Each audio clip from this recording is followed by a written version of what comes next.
Right, and we are back for some more Sevens action. It is France taking on Canada this time, and we've just seen Australia beat Fiji 12 points to nil. Keeping them scoreless, I think, was quite a big feat in itself. So very, very impressive work there being done by the Aussies. But now it was a little bit different. France taking on Canada. France, who have really, really grown as a Sevens outfit in recent times, and the referee will be Ruben Keane from Australia, which is the 69th match on the series, sporting a pretty decent moustache there. Good work on you there, lad. But yeah, French side without Antoine Dupont, who's returned back to 15s, and will not be part of the Sevens setup this weekend.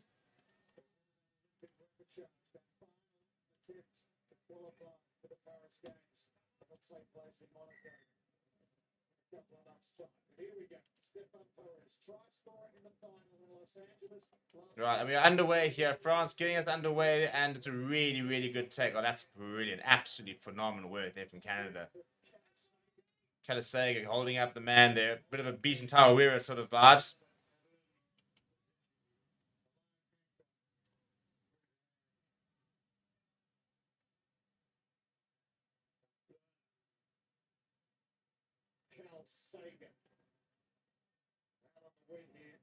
Good work there from Sega. But caught on the ball there. Good win on the ground there from Andy Timo. Now, France looking to try and take it quickly. Timo, so it's a very good run from him.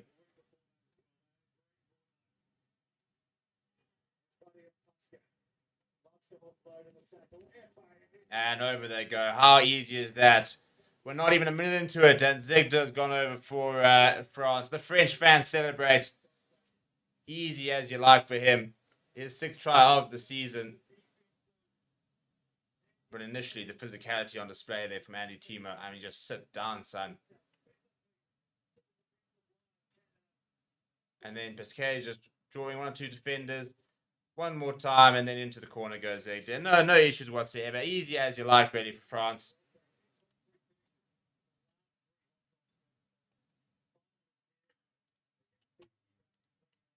And the conversion to come. Looks pretty good, actually. No, it does slide down the right-hand side, I think it was. So the score remained 5 points to nil, but perfect start there from the French side, which I tell you what, I think could be fancying a podium finish in the Paris Olympics. I think it's actually being held in Monaco, the Sevens itself. But yeah, they've definitely grown as a Sevens outfit, and I think probably with an eye on the Paris 24 as a big part of it in terms of being such a strong rugby nation, not being a fantastic Sevens team, put a lot of investment into that, knowing that that could potentially be a medal for them in in their home Olympics.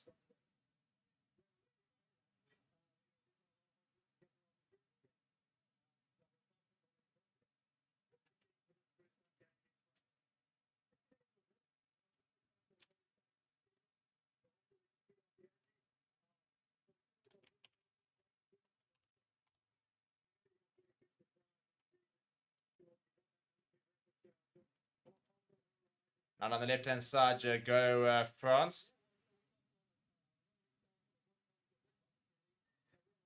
Penalty taken quickly there.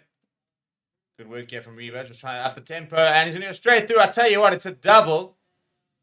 It's a double from Anton Zegda. Dreadful defending, it must be said, from Canada. Oh no, they've lost it forward. I take it all back. And they're going to go into the corner. I'm a bit confused as to exactly what happened there.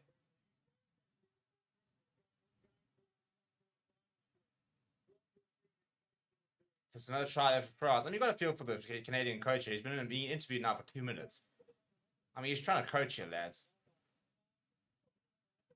Yeah, so it was initially a knock on, then turnover ball. France winning it back. I'm a bit confused as to how this is not a knock. I think they're having a look here.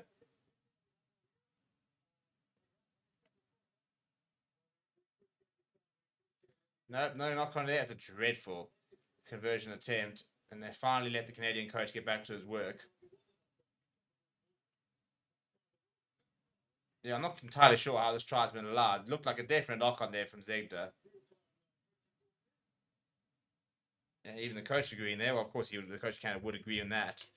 Anyway, I think France lucky to be ahead with 2 tries. It's a good restart there. Good work there from Canada this time. We've actually managed to hold on to it from the restart.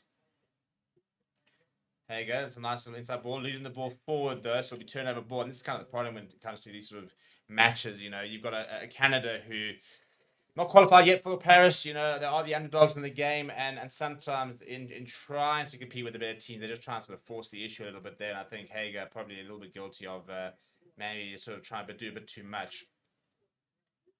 But as mentioned there, France ended a 19-year cup title drought with their win in LA. And it's their first win since Paris in 2005. I don't know what's worse, the fact it was back 2005 or the fact that 2005 was 19 years ago. It makes me feel very old. But anyway, France on the right-hand side. A bit of a delayed pass there.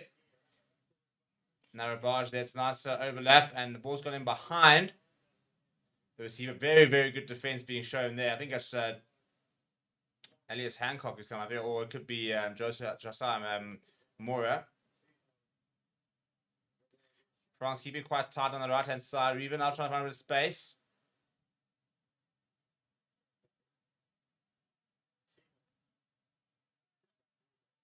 Tibo now, the big, powerful number 88.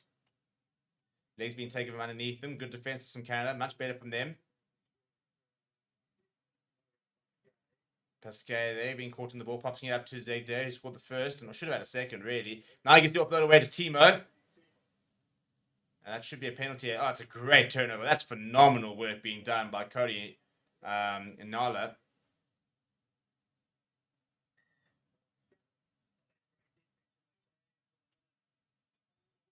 Yeah, and Nala, I mean, over the ball and flash, grabbing it. And as I said, it was going to be a guaranteed penalty until he came away with the ball within 1 or 2 seconds. Really good work there from Canada. Just over a minute left in the half. Can they find something a little bit for that second half? Maybe a bit of consolation. What? I'm not going to get a consolation try. But try actually gets them back into it. They're going to take a scrum here, try and bring that French defensive line or make it a bit give them more space to attack here. Time is off, though. I think there's an injury here. Having a look at some of the fans. There's some interesting ones on display. We've got a jersey change coming.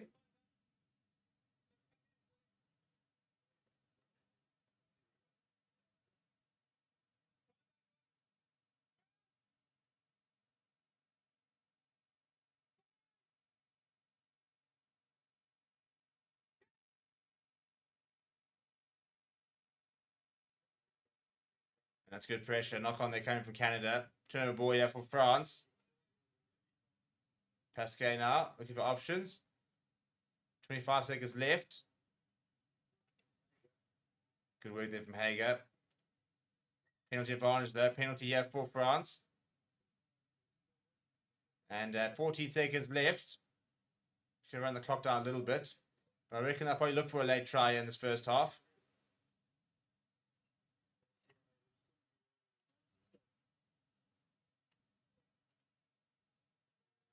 Quick tap there. Now looking for options here. Now they've decided on the right-hand side. Pascal, inside ball.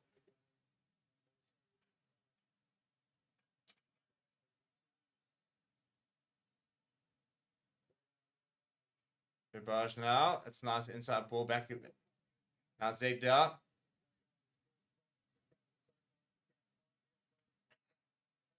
Good offloading. Yeah, Pascal.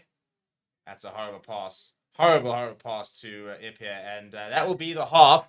Right, half time. France 10, Canada 0. Canada not really been at the races so far. Although having said that, I think they're unlucky to be 10 points down. I think that second try should definitely have been a knock-on for France. So, very unlucky. We'll be back in just a second for the second half. So don't go away. But I'm just going to try and sort something out in the studio. I'll see you in a bit.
All right, we're back for the second half, and France currently leading Canada 10 points to nil.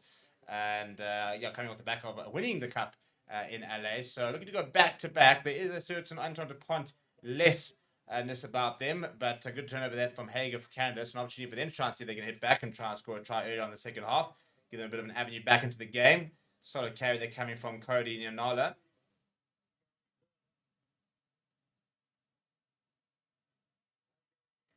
And Hager, slightly isolated. The ball does come free.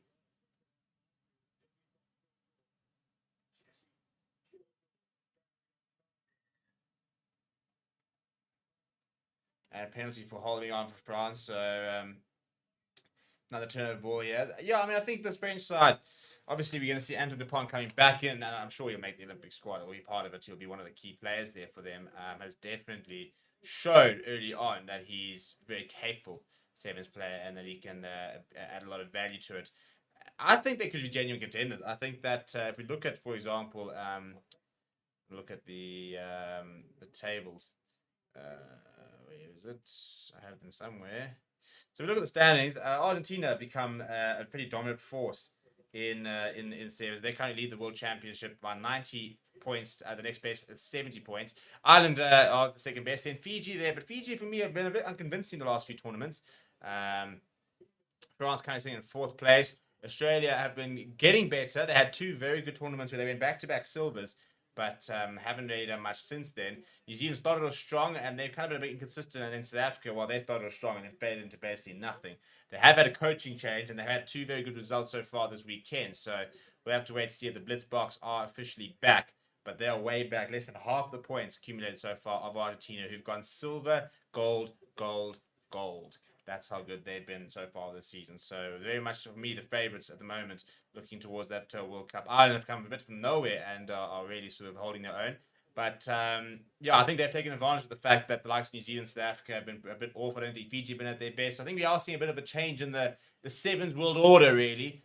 France definitely putting their hands up as one of the better sevens teams around.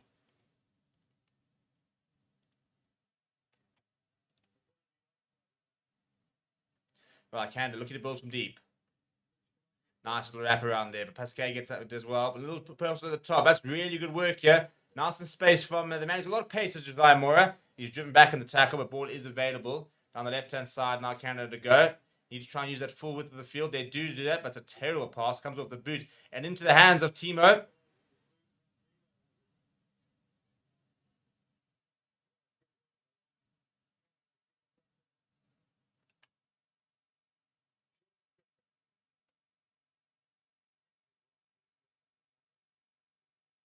Pascal now eyeing up his options. Draws in two, goes to Timo. Timo steps inside, then gets the offload away. Oh, that's really good work there. And it's just well, I tell you what, it was good work initially. Even better work with the tackle. Man on debut, Donato there with a brilliant tackle, running him into touch. Never say die attitude there from him. I thought this was a short try. A little bit of goosey there. He comes across, makes the tackle, drags him into touch. Very, very good work by the youngster.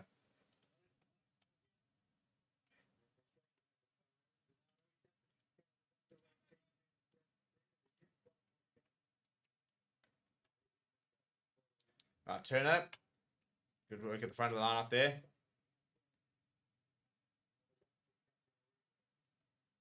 Now, but it's showing a bit of space opening up for him. Looking for the offload. Good work there. And then McCarthy picks it up. Canada with a bit more possession in the second half, but territory-wise, way back inside their own half. They need to try and find a bit of space to get through that French defence. More they're caught on the ball there. Yeah, I just can't really find that gap to take in Canada. Nah, but it's a bit better. Getting around a couple. Then the knock-on comes. Turnover ball here for France.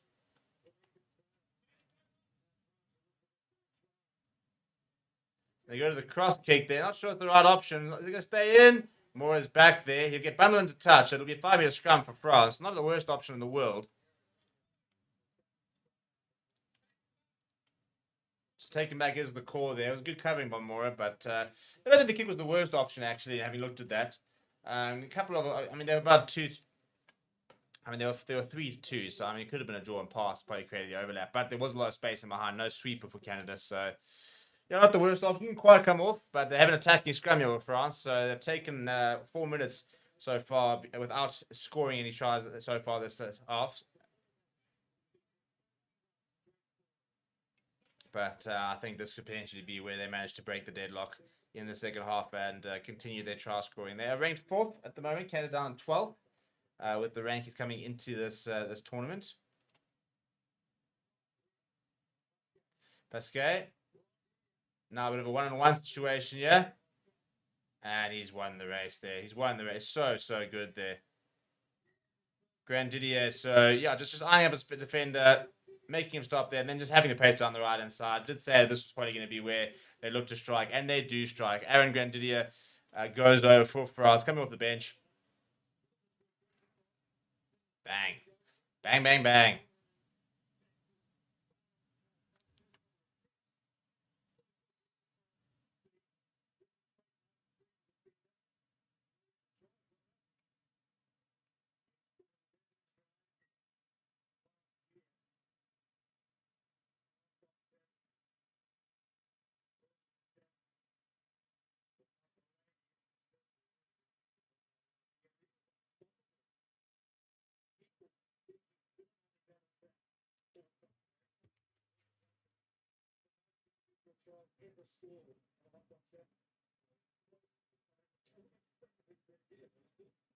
Restart there. Terrible camera work. And France have come away with it. I'll tell you what, Grandidier could be going to go himself.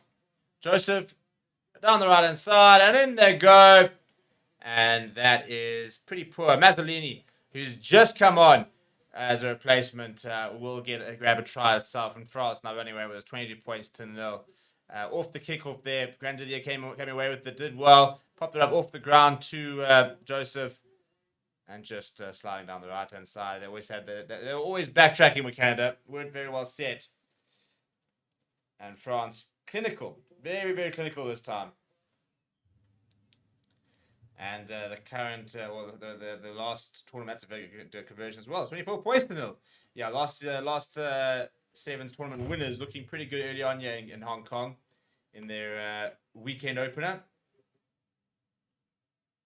Albeit against one of the weaker sides on the circuit.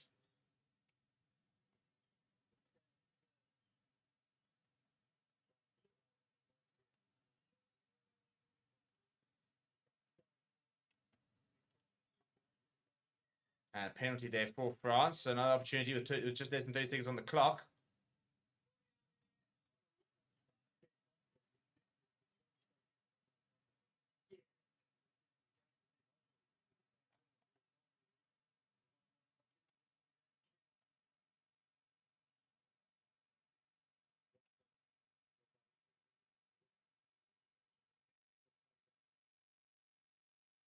Good work this for France on the right-hand side. Goes Pasquet. He's got Joseph Company. But inside goes to Grandidier. He's gotten away once again. He'll have number 2 there. That'll be it for France.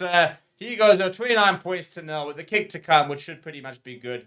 It's right next to the pole. So final score likely to be 31 points to 0. We'll be live a little bit later. Once again, covering France and Australia. It will be France versus Australia, as well as having Fiji versus Canada initially. Kickoff there is 2:30. So just over 2 hours time until we return for some more Sevens action. So make sure you don't go away.